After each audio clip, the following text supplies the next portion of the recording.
August 12th, and we're doing Game Changer today. That's right. And I have some interesting news for you. I know you got some interesting news. A little bit. I would like to start really quick with congratulating somebody. His name, he's a YouTube user, and let me find his actual name here. It is Panico 2012, essentially. What happened is there was a coin in one of the levels of Mario 64, and I believe it was the first level. It was on Tiny Huge Island. There was a coin that nobody's been able to get for 18 years. Because it was rendered in a stupid spot. It was rendered in an incredibly stupid spot, which is technically inside of something. But nobody's been able to get this coin for 18 years. You can actually see it by panning the camera at a certain angle on Tiny Huge Island. Right. And you can see it, but it's technically inside something else, so you can't get to it.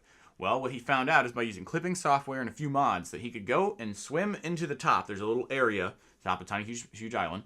You swim down into it. He pushes himself forward using software that allows him to clip through the game. Clipping is basically you have an object, and your object goes through the other object. Yeah. He clips through. He found one frame where he was able to jump. One. Yeah. One frame where he was able to, when he comes out of the water, jump, and using the kick forward, gathered the coin. Now, this is on YouTube. You can go check it out. Look him up. It's been on Kotaku this week. It's been on Reddit this week. Yep. He was able to get That's pretty what cool. has been termed as, by the modding community for a long time, the impossible coin. Now, with that said, he's got a new pet project that he's working on right now. In the very last level, Bowser in the Sky of Mario 64, there is an area where two Goombas appear. Now, this would normally not be weird. Does this sound weird to you? No, Goombas, Mario. Here's something I never thought about. In Mario 64, there's actually a little equation of how the Goombas populate. If the game creates Goombas, it only creates them in a triangular form. There has to be three Goombas Goomba. every time. So there's three Goombas. So where's you the only third see Goomba? two. Well, here's the funny thing. The way that it works is in that triangular shape, one of the Goombas falls, he immediately appears, he falls and completely goes right down. Now there's a picture I have up on my screen. I'm going to show you. See that little guy right there? Yep. So there's one, two, and the third Where's one the that third pops Goomba? right there. He's not been able to get it. He's tried killing Luigi to get it. He's tried doing everything. That Goomba appears but falls outside of what's called the death range, which is when you drop and then you're immediately dead. Right now, it's impossible to get that Goomba, but this coin was impossible to get for 18 years. 18 years, we got the impossible coin. Maybe another 18 years, we'll get the impossible Goomba. And that's what I'm thinking And then if you about. watch Doctor Who in about a week, you'll be able to see the impossible girl. That's true. That is very true. So, and I'm ready for that, sir. Oh, God, we'll me talk too. about that a little bit tomorrow. But I know you had a little bit of news you wanted to share. I did. So there was this game that you were all excited about, actually, called The Last of Us. Huge fan of this game. You know, there's a rumor that The Last of Us might be the last of it. And I hope it is. That is not a game that needs a sequel, in my opinion. Yeah. But the downside is that because it's made so much money, and the remaster, which was recently Yes. released on PS4, has sold so extremely, alarmingly well. Yeah, so it's funny, too, because they're like, we don't want to do a sequel. We don't want to do a sequel. They're forcing... The rumor is they're forcing them to make a sequel. Now, whether it's a direct sequel or not, that's yet to be seen. Here's what I'm interested in. What's that? Because no one who was involved wants to make a How sequel. many people are going to bounce? Right. And how much worse will the sequel then become? Oh, I think it as a would. I result? think that would be a catastrophe of immense proportions. That you would first see a game that was amazing, and then the game following it would just be a crapshoot. But I mean, you know, it was Neil Druckmann's his name. The guy? I can't remember. You're talking about the writer, right? Yeah. I believe it is. Like, so that wrote the storyline, but yeah. So Druckmann in the Conscon, he's working on a script for, you know, a film version of it, which we talked about. And I think it's a in terrible, a pop culture terrible not idea. that long ago, and yes, so he barely wants to do that. Yeah, he actually had no intention of Right. making the movie. And now to have to then also do a sequel that he might not stick around. I don't think he will. I think he'll get a lot less feels with that. And that guy is a writer, and he's wanted by every single company right now. He is the top He video can game walk writer. away and not have any career issues at all. So it'll be interesting to see what happens over. So keep your eye on that story. So Gamescom in Germany happened. Now this is one that you'll hear a little bit of tidbits of news coming and stuff like that. Well, there was a big piece of news. Uh-oh. Activision suggests at Gamescom, Sierra Games, which is a huge company from the 90s, and they're incredible. They're a super nostalgic company for action adventure games, point and click games, text adventures, things like that. You remember when they teamed up with Papyrus, did the whole NASCAR thing for a while? Yeah. Yeah. So Sierra Games has come back from the dead, Yeah. and you should probably worry about that. the reason you should worry about that is they're going to take all these previously published games, most likely, and they're probably going to bring them to mobile, and they're probably going to charge you a crap ton for in-game purchases, $7.99 for the game, or make a bunch of free games that are like that, or they're just going to do what Activision's been doing for a long time, which is make terrible shit, make horrible stuff, and try and put it under a name that you know, so at least you'll buy one. Because they still got you. Because if you get 10 million people who have this nostalgic feeling, as long as they buy one, it's that it doesn't matter. We already have your money now. Yeah. Suck it, bastards. That's really, and I think it's going to be a bad call. You're probably right. So in Steam news, I got some steamy news. Steam. Ooh. Steam's new client actually allows you to hide games from so you from have your library. The embarrassing games you don't want your friends to know you own. Mm-hmm. You can now hide them. You can hide them. Now we were talking about this beforehand, and we both agree. I'm not hiding anything. If you want to see that I've decided maybe on a Saturday afternoon I want to play Barbie's Horse Adventure 2, what about it? it? Do? Maybe I like to go on horse adventures. Hey, don't front. But I mean, I don't think there's a point in hiding any of my games. I think I would like it if I could categorize them in like little folders. I wouldn't be able to. That would be I bought awesome. this when I was drunk. Yeah, I mean, pretty much things that came from Humble Bundle that I'll never play. Things that came from bundles. Things that I bought in the summer sale because it was $1. Reasons I hate. I would literally just file reasons I hate my money. Right. That would be a folder for every purchase I make for summer and winter sales. Yeah. The big news about Valve this week is it or isn't it? We don't know. It's the Schrodinger's news of news. Yes. Valve, people in the modding community for Valve are saying that in the new update to Dota 2, because it looks different, there's new source files, that the Source Engine 2 has dropped. Right. The code looks suspicious. I kind of have a weird problem with this. I have a big problem with this. Well, Valve has straight up said the Source Engine 2 is not like anything else we've ever released. It has nothing to do. It's not a modification. It's a new everything. Right. It'll be a new engine. How they gonna rewrite a whole game in an update to run on a new engine? Right. They won't. And not only that, but you won't see code from a new engine in an old engine at all.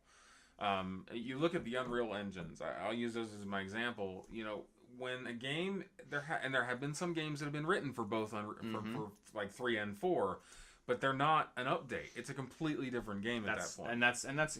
I think that you could have an update to make a game run in an engine, but that's going to be a very large update. And the biggest people are like, oh, but there's a 2 at the end of engine. It says engine2.dll, vconsole2.exe, and vphysics2.dll. That just sounds to me like somebody doing an update and got lazy. And was just like, oh, I have these all in the same lazy, folder. Y'all. I'll make a 2. Lazy, seriously. When have you not saved the same photo off Reddit and just be like, oh, I've already got image a 1. Image 1 in parentheses. Image 2. It's the same thing. Yeah. It is the same thing. And, I mean, Gabe Newell's asked about it, and they're working on it. And I think we'll see Source 2 when we see Half-Life 3. Yes. I honestly which I'm looking forward to, Half-Life 3. I'm sure I'll be looking forward to that when I'm 80. That'll be another orange bundle that we'll buy for no reason. Super vaporware. That is my vaporware of the year. Absolutely. One last thing I guess I'd like to hit is NVIDIA. Oh, the new Shield. Yeah, NVIDIA released a Shield tablet. Now, the Shield was cool because it was a handheld controller. With a screen in it that also had a video card component in it, which allowed you to stream any game from your computer to this. It runs on the Tegra and the what's the other one? It's the GTX series, but then the Tegra series processor, which is built into it. Yeah. It's cool. No, I mean, I think it's cool. Like, it would run things if you're on an in-home network, you're not too far away. It would run amazingly, and it was cool. The tablet is it's a tablet. It's a big screen. It's an Android tablet with a secondary game controller. Kind of, yeah. That's really what it is. I feel like it's the Transformer 101 when that came out, and I could get a Bluetooth controller and just play ROMs. And here's the problem I have with this, and as much as I like the idea-ish... Well, it's only an 8-inch tablet. I would go with the Snapdragon-powered Note 3 before I would buy this. If I was going to do that. I'm just saying. So the specs on it, what it's running NVIDIA Tegra K1, 192 core Kepler GPU. So it's a 2.2. It's an ARM processor, of course, with 2 gigs of RAM. That's a laptop. I'm sorry, that's literally like a laptop right now. Yeah, all right. It's got 32 gigs of storage in the biggest one. That one also comes. That's non-Wi-Fi only. It's LTE based as well. Which I guess I know why, because it is a tablet, but I don't see people buying these things for general tablet use. No, but you notice that the 16 gig doesn't offer LTE. No, and the 32 gig doesn't offer Wi-Fi. So if you want, the 32 gig has Wi-Fi and LTE. No, my point is a Wi-Fi only. Yeah, there's not going to be. They're forcing you to go with an LTE device at that point. Absolutely, because there's that extra room in there, and they might as well shove it in so they can charge you a little bit extra. Bastards. At least an iPad I can choose. Yeah, and Kotaku did a little bit of review on it, and they were just kind of about it, and they definitely said, and by looking at this picture, it looks awful outside. Wow, that is some serious reflection. Bad. Someone needs to create a little matte finish screen protector and for that bad boy. I'm all about, everybody's like, oh yeah, I've got my screen protector. I'm like, yeah, well, I have a matte screen protector because I like to be able to see my phone outside. Yeah. I do too. Like, Same thing. I use the anti-stick ones, or anti-bubble. Which I need to get one of those because mine's starting to go down the way. You know, it's not bad if you really like first gen anything. If you got to be that guy to have it, feel free. But it's about $300. So I mean, just buy yourself a new video card instead. I'm gonna totally pass. I'm gonna pass on it as well. I have no urge, especially with the price the way it is, and especially with this technology being super new. I feel PSP coming on. Like, you know what I mean? Like, it's the PSP. It's the PSP of the PC world. Yeah. And I get it that maybe you want to play Counter-Strike while you're pooping, but just wait, or just move a monitor, or I don't know what else, man. Put a mirror system up in your house that you can see your monitor while you're on the crapper and get a wireless mouse and keyboard. It's still going to be cheaper.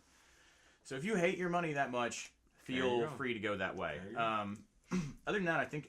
Oh, there's one more thing I want to talk about. Tiny thing. So Twitch.tv, I don't know if you guys know this. I'm a member of upcoming... Did they just get bought by somebody big? Twitch. Twitch did finally get bought out by Google, which actually explains the move in the recent update, their blog entry. Now, I'm a member of a new Twitch group. We're doing a group together. We're doing a whole Twitch station. It's Crash Test Gamers. You can find us at twitch.tv/CrashTestGamers. The biggest news for us, though, is because we have people who also work for Split Infinity Radio, and they DJ during their streams, which you can hear their music going through. Twitch no longer allows music content. I wonder why. Ooh. Probably because the people who own YouTube bought them? Yeah. Now, the biggest thing is... Specifically YouTube. Actually, that part of Google who bought Twitch. So, yeah. Now, the biggest thing for me, as far as this goes, is this means nothing if you just want to stream. However, if you're one of those big, powerful channels that does a video of the day, where you go and pick a picture, or where you had the most people and you're pulling down content, if you were listening to any music during that point, it doesn't just mute the music or your mic or that input. It mutes the whole video. Everything. If it even thinks there's some copyrighted music on there, you're SOL, man. You're DOA. And people, Twitch users, are super mad about this. Well, I think justifiably. Like, sometimes I'll get on people when you get butthurt about stupid stuff on the internet. This is not okay. This is I'm with the Twitch community on this. I fully believe that you should be like, okay, so what? So I'm giving you more of a free advertising dollar because I'm playing your music in my Twitch stream and I'm using it for a 45-second video of the day? Because YouTube's not getting those dollars. And that's the worst part is they are now. Yeah. Everybody, I mean, yeah, so... And Twitch doesn't excessively run ads, but the people... this is going to come down to you're killing your own community because the Twitch users are going to start getting paid less for the ads and stuff that they do for their channels. And it's going to go the same way that YouTube did where people got mad. And YouTube had to do that whole, okay, fine, we're only getting 5 cents off those ads instead of like us taking the whole thing. Yeah. You're going to see Twitch take a nosedive here in a minute, and I'll be shocked. Maybe it's time for Justin TV to kind of creep back around and say hello. Well, Justin TV owns Twitch, or did. Justin TV and Twitch were technically the same thing for a while. That's how Twitch split off. But either way, I think they made a bad call on that. I think they did. And I think you'll see... I don't necessarily know if you'll see a switch, but I think that there will be a little bit of a recall in policy for at least certain aspects. We'll find out. Anyways, that's all I got for Game Changer. We'll be back tomorrow, Wildcard Wednesday. Wildcard Wednesday. What are we doing? We got a fun Wildcard Wednesday. Because there's this... there's, buzzwords like cloud computing and stuff. Cloud butts. Cloud butts. Have you tried that extension? I did try that extension. It turns every time you see the word cloud, it just puts in butt. It's seriously. We're gonna take your file, send it to the butts, send it right in the butt. But tomorrow we're gonna be talking about buzzwords. One specifically. Very specifically, what the hell is Web 3.0? Because we work on the internet and we don't even know at this point. Stick around and find out. In the meantime, like us on Facebook, subscribe to us on YouTube, and click the little button.